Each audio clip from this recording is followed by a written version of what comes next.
I wanted to leave you with some encouraging words and some things to think about during this time. About a month ago, I went to Norwich. I don't know if you've ever been there. It's an absolutely beautiful city. And it was my first time. And I found out a lot about a lady that had lived there in the mid-1300s called Julian of Norwich. She's called Julian, although she was a lady. And during the plague, I think it was, or during a time of terrible illness, she got very ill and was dying.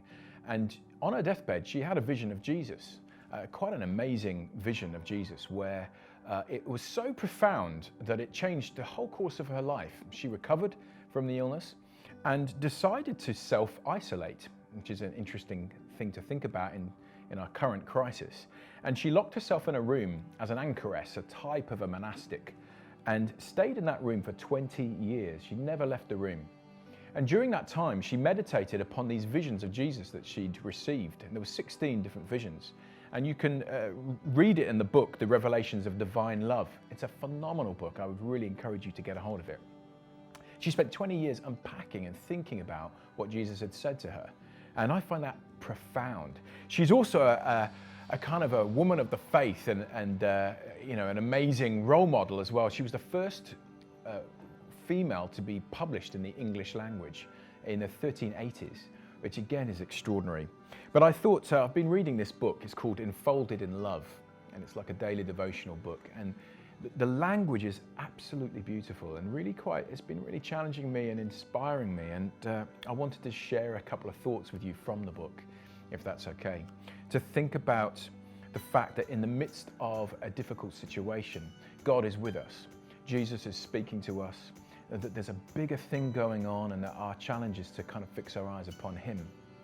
And as Christians, we are to be full of hope for the future. That's what marks us. We are a people of hope, people who trust in God. So let me read a couple from this book, and I hope that they inspire you in the way that they have me. So this is from page 47. It's, "We shall not be overcome. Though we are in such pain, trouble and distress, that it seems to us that we are unable to think of anything except how we are and what we feel. Yet as soon as we may, we are to pass lightly over it and count it as nothing. And why? Because God wills that we should understand that if we know Him and love Him and reverently fear Him, we shall have rest and be at peace. And we shall rejoice in all that He does. I understand truly that our soul may never find rest in things below, but when it looks through all created things to find itself, it must never remain gazing on itself, but feast instead on the sight of God, its Maker who lives within. God did not say, 'You shall not be tempest-tossed. You shall not be work-weary. You shall not be discomfited.' But He did say, 'You shall not be overcome.' God wants us to heed these words so that we shall be strong in trust, both in sorrow and in joy." And then there's another one that I really like.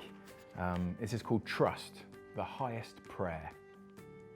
"Then the way we often pray came into my mind, and how, through lack of knowing and understanding of the ways of love, we make use of intercessors. Then I saw truly that it gives more praise to God and more delight if we pray steadfast in love, trusting His goodness, clinging to Him by grace, that if we ask for everything our thoughts can name. All our petitions fall short of God and are too small to be worthy of Him, and His goodness encompasses all that we can think to ask.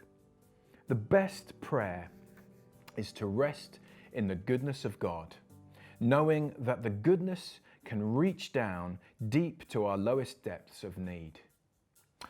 I'll leave you with that, and hopefully that encourages you to keep your eyes fixed on God and to know that actually our prayers are about fixing our eyes on Him. And in that place, we can know trust and peace and hope. Bless you.